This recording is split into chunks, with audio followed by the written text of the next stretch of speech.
नमस्कार, मैं रोहन भिंडे। आप जम्मू कश्मीर को दो वाक़यों से बहुत ज़्यादा पहचानते हैं। एक तो वहाँ पे होने वाले अटैक और दूसरा उसको मिले हुए स्पेशल स्टेटस को, जिसको पिछले साल गवर्नमेंट ने ख़त्म कर दिया। इसी के साथ जम्मू कश्मीर का पर्यटन जो हम एंजॉय करते आ रहे हैं सदियों से, वहाँ पड़ने वाली बर्फ़, वहाँ शिकारों में होने वाली नदी की सैर और हाउस बोट में होने वाला हमारा सफ़र, हमारा एंजॉयमेंट, इन सारी चीज़ों को हम कश्मीर को याद करते हैं। लेकिन पिछले 365 दिनों में जब कश्मीर में एब्रोगेशन हुआ आर्टिकल 370 का और गवर्नमेंट ने एडवाइजरी जाहिर की कि वहाँ पे पर्यटक अब जा नहीं सकते हैं, उसके बाद मार्च में खोला गया तो तत्काल ही पैंडेमिक आने की वजह से वहाँ लॉकडाउन हो गया। मतलब पूरे एक साल से वहाँ पे लॉकडाउन चल रहा है। तो इस पूरे एक साल के लॉकडाउन ने वहाँ के जो शिकारा कम्युनिटी के लोग हैं, शिकारा मतलब वहाँ पे जो शिकारा चलाते हैं और जो हाउस बोट का जिनका बिजनेस है, जहाँ पे उनके हाउस बोट के होटल्स हैं, उन दोनों कम्युनिटीज़ को बहुत ज़्यादा हिट किया है। वहाँ पे शिकारा कम्युनिटी को, यानी शिकारा चलाने वाले लोग और हाउस बोट के लोग, इनकी बहुत ज़्यादा तादाद है और इन सारे लोगों का सिर्फ और सिर्फ शिकारा के यानी शिकारा चलाने के बाद जो उनका इनकम होगा या फिर हाउस बोट रेंटेड करने के बाद जो इनकम होगा, इसी पर उनकी जीवन यापन चलता है। तो जब से 365 दिनों से यह लॉकडाउन है तो उनका जीवन यापन के जितने भी साधन है वह चले गए हैं। उनके बच्चों की शिक्षा अफेक्ट हो रही है, उनके पास रोजमर्रा के जो जीने की व्यवस्था है वह भी अब सिकुड़ती जा रही है। तो उन्होंने बहुत सारे प्रयास किए, सरकार को लिखा, सरकार को बताया कि स्पेशल पैकेज दिए।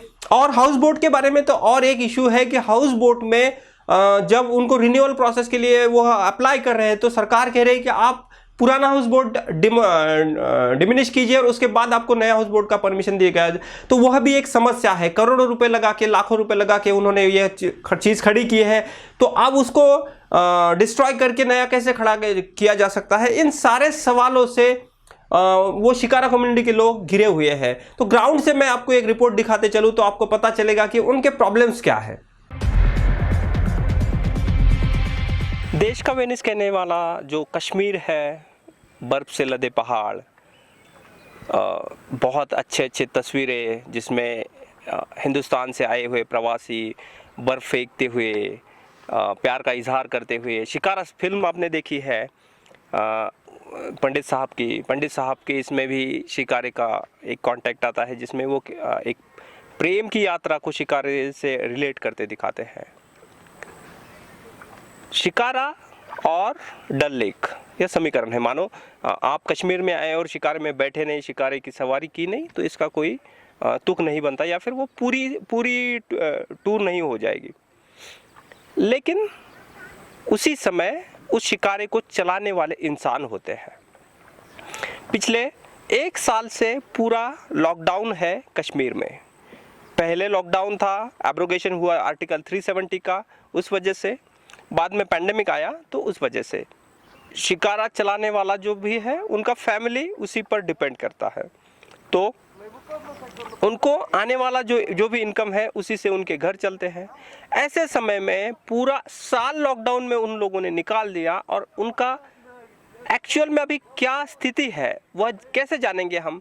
वह जानने के लिए हमें बात करना पड़ेगा उन्हीं लोगों से। तो आज मैं कश्मीर में हूँ, शिकारे में बैठा हूँ, आप मुझे देख ही रहे हैं, लेकिन मैं इस शिकारे का एंजॉय न करते मैं उस दर्द को जानना चाहता हूँ, उनकी समस्याओं को जानना चाहता हूँ जो वो पिछले एक सालों से भुगत रहे हैं। तो हम बात करेंगे। सर, आपका नाम क्या है? मेरा नाम मोहम्मद याकूब दूनू। याकूब साहब, पहले तो यह बताइए कि एक साल से एब्रोगेशन हुआ है आर्टिकल 370 का। जी। जब एब्रोगेशन हुआ तो सरकार ने बोला था कि ट्रैवल ठीक हो जाएगा। जितना भी आपका भारतीय दर्शकों को पता चले कि कश्मीर में सुनहरी वादियों में घुमाने वाले जो शिकारे वाले लोग हैं वो किस कंडीशन में अब है? जी, मैं सबसे पहले मैं ये बता के चलूँ कि मैं प्रवक्ता हूँ जो हमारे Kashmir house boat owners association है यहाँ पे। और जैसे कि आपने सवाल पूछा, प्रश्न पूछा कि कैसा अनुभव है हमारा जब ये आर्टिकल 370 हट गया यहाँ पे कश्मीर से, तो सिर्फ 5 तारीख की बात नहीं करूँगा मैं आपसे, मैं 2 तारीख की बात करूँगा। 2 अगस्त 2019 जब यहाँ पे भारतीय सरकार ने एक ट्रैवल एडवाइजरी का हुक्मनामा जारी किया था, जिसमें ये कहा गया था कि जितने भी यहाँ पे टूरिस्ट है वो अपने अपने रियासतों में वापस चले जाएं। तो इसका मतलब सीधा ये हुआ कि उस ऐलान से हमारा जो लाइवलीहुड है, या ये कहिए का जो यहाँ की बैकबोन का लगा। और उसके बाद जो 370 आर्टिकल एब्रोगेशन का हुआ, और तब से लेके अगर कहीं कोई कमी पेशी बाकी रह गई थी तो वो यहाँ जब पूरे विश्व में ये कोरोना वायरस फैला गया, जिसकी महामारी से सब कुछ उथल पुथल हुआ। तो इन नटशल में ये कहते चलूँ कि यहाँ पे जो शोबा सयाहत है, जिसको हम डिपार्टमेंट टूरिज़म कहते हैं या टूरिज़म जो बैकबोन है, वो ज़बरदस्त इफ़ेक्टिव हुआ। अब जहाँ तक हमारे लाइवलीहुड की बात करें या हमारे जो हमारा रोज़मर्रा का जीना है, यहाँ पे कैसा बसर हुआ, बस जो हमने लास्ट ईयर कुछ कच्चा पैसा बचा था तो उसी से हमने गुजारा किया। चाहे वो हाउस बोट वाले हो, होटल वाले हो, शिकारे वाले हो, घोड़े वाले हो, सिलेज वाले हो, हैंडलूम वाले हो, जो भी डिपार्टमेंट टूरिज़म या टूरिज़म के साथ जुड़े हैं, वो सब के सब आज की तारीख में बेबसी की ज़िंदगी बसर कर रहे हैं। याकूब साहब, एक सेंस मुझे ये बताइए कि इकोनॉमी का डायरेक्ट कनेक्शन होता है आपके लाइवलीहुड से, और लाइवलीहुड में सबसे इम्पोर्टेंट आता है बच्चों का पढ़ना। पैसे, शिक्षा, ये तो समीकरण है हमारे देश का। तो ये पूरा जो आप फेस कर रहे हैं उसके वजह से आपके कम्युनिटी के जो भी, आपके कम्युनिटी मतलब शिकारा कम्युनिटी की मैं ये कह रहा हूँ, तो शिकारा कम्युनिटी के जो भी लोग हैं उनके बच्चों के एजुकेशन पे और उनका जो सपनों का जो उनका महल है उस पर क्या असर आपको दिख रहा है पिछले 1 सालों में? जैसे कि पहली मार्च को यहाँ पे स्कूल खुल गई थी, और उसके बाद फ़ौरन जब ये महामारी यहाँ पे शुरू हुई, उसके बाद हमारे जो यहाँ पे स्कूल्स हैं वो बंद पड़े थे। लेकिन जो ही फर्स्ट को हमारे बच्चे स्कूल में गए थे, तो अगस्त से लेके अभी तक जो हमारा स्कूल का फ़ीस बाकी था, तो स्कूल के टीचर्स का पहला यही कहना था कि कल अब 2 तारीख को तभी आएंगे जब आप हमें पिछला फ़ीस जो है वो अदा करेंगे। तो मैं आपके इस चैनल के माध्यम से कहना चाहता हूं, आप मुझे भगवान के लिए कहिए कि मैं वो फ़ीस कहां से लाऊं, जबकि मेरे हाउस बोट में एक भी टूरिस्ट अकोमोडेट नहीं हुआ है 5 तारीख से लेके अभी तक। तो वो भी एक हमारी परेशानी है कि हम अपने बच्चों का भविष्य जो हमारे बच्चों का है वो कैसे हम उनका पूरा करें, किताबें कैसे लाएं, फ़ीस कैसे अदा करें, उनका जो फ्यूचर है वो कैसे बनाएं। क्योंकि हर एक माँ बाप का सपना यही होता है कि उनके बच्चे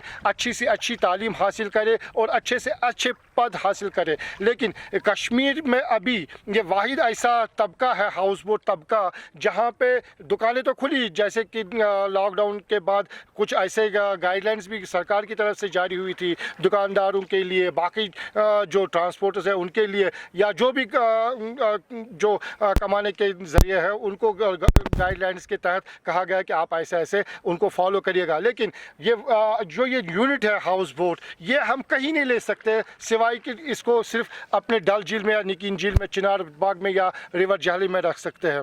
तो उसकी वजह से इसकी मूवमेंट भी नहीं कर सकते, और हमारा जो हैंड टू माउथ है वो टूरिज़म है। तो जब टूरिस्ट नहीं आए, हाउस बोट का क्या करना? तो उसकी वजह से हमारा जो फ्यूचर है अभी तक, वो मैं ये कहूँगा we are on the edge of destruction, तबाही के दहाने पे हम खड़े हैं। एक आखिरी सवाल आपसे है, क्या आपकी ऑर्गेनाइजेशन ने सरकार को अप्रोच किया? क्या सरकार ने आपको कुछ कमिट किया, और कमिट किया तो उसको उन्होंने क्या फॉलो किया? मैं थोड़ा डिटेल में इसके बारे में आपसे जानना चाहता हूँ। जी, मैं आपको बता दूं, देखिए सबसे पहली बात तो आपको भी मालूम है और पूरे हिंदुस्तान के जितने भी वासी हैं उनको भी मालूम है कि टूरिज़म ज़बरदस्त इफ़ेक्टिव हुआ। उसके बावजूद भी यहाँ के जो एडमिनिस्ट्रेशंस हैं उन्होंने हमारे लिए एक काली किताब छापी थी, जिस काली किताब में काले कानून बनाए गए थे। वो इस तरह से नए गाइडलाइंस बनाए गए हाउस बोट के लिए, जबकि 30 साल से हम टूरिज़म के लिए जूझ रहे हैं।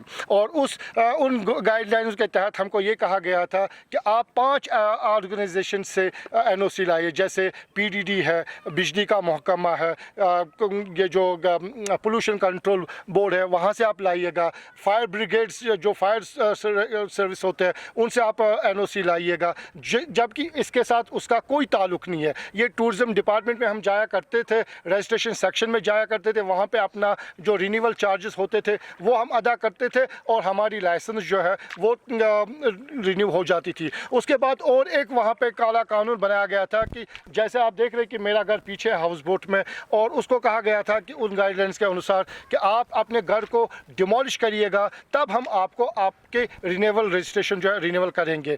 तो इस तरह से एक तो हम खुद पिस गए थे 30 सालों की वजह से, अनसिटी की वजह से, फिर अब्रोगेशन आर्टिकल 370, ये कोरोना वायरस, उसके बाद ये ऐसे गाइडलाइंस लाए गए। इनके बावजूद भी हमारी जो एसोसिएशन है, चेयरमैन साहब है, जनरल सेक्रेटरी साहब है, या जो पूरी एग्जीक्यूटिव बॉडी है, वो हमारे लेफ्टिनेंट गवर्नर के पास गए, यहाँ के जो डिपार्टमेंट टूरिज्म के डायरेक्टर साहब है उनके पास गए, सेक्रेटरीट में गए, सब के यहाँ पे हमने अपने जो ग्रीवेंस है वो उनको लिख के दिए हैं कि हमें कौन कौन सी मुश्किल, जैसे कि ये हाउस बोट जो है ये वुडन स्ट्रक्चर है, फ्रेंचाइज यूनिट है, और इसमें हर साल हमें जो रिपेयर्स की कॉकरिंग नहीं हो पाएगी टाइम पे, जैसे कि एक साल के बाद हर मार्च टू मार्च हम किया करते थे इसको। तो अगर ये कॉकिंग नहीं किया जाएगी तो सीधा हाउस बोट डूब जाएगा। और जैसे कि अभी रिसेंटली एक हफ़्ता पहले डल झील में एक हाउस बोट जिसका नाम जहाज़ है वो भी डूब गया था, लेकिन खुशकिस्मती ये है कि हमारे जो नौजवान हैं और जिन्होंने पूरे एफर्ट्स डाल के उस हाउस बोट को वापस पानी में से निकाला, और इसका खर्चा तकरीबन हर साल हमें 50,000 से लेके 1 लाख तक हो जाता है। तो मेरी बार बार हमने विनती की है भारतीय सरकार को, यहाँ की जो एडमिनिस्ट्रेशन है, लेफ्टिनेंट गवर्नर साहब को भी बोला है, वक्तन फ़वक्तन हमने बहुत सारी चैनलों के माध्यम से और आपके चैनल के माध्यम से भी मैं आज उनसे विनती करता हूँ भारतीय सरकार से कि हमें कोई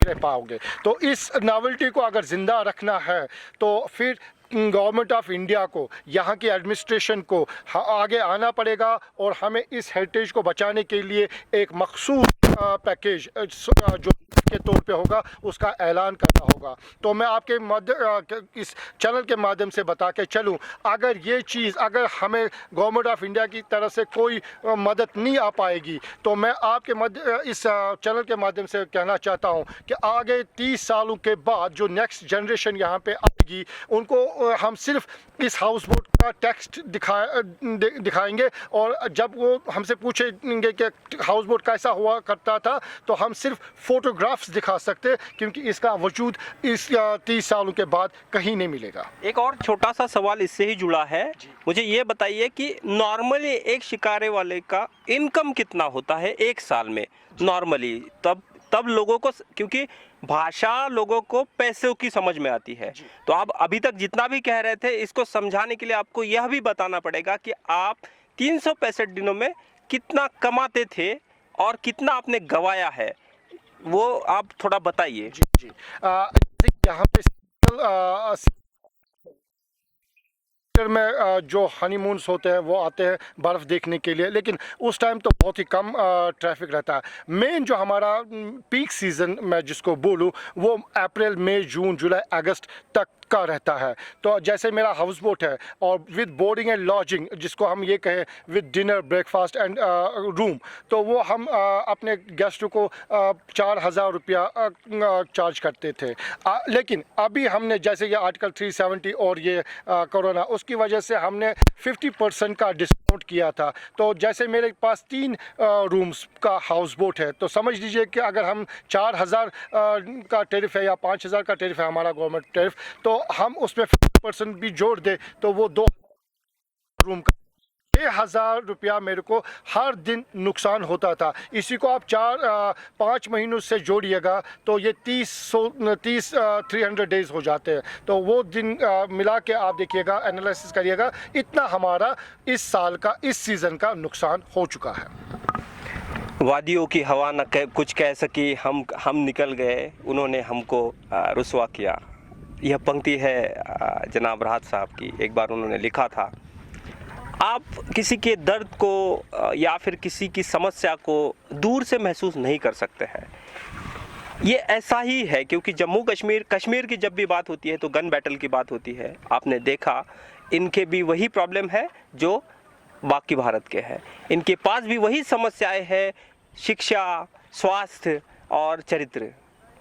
यही आज का सच है। कैमरामैन मंजूर अल हसन के साथ मैं रोहन भेंडे, इंडिया बुलेटिन के लिए श्रीनगर से।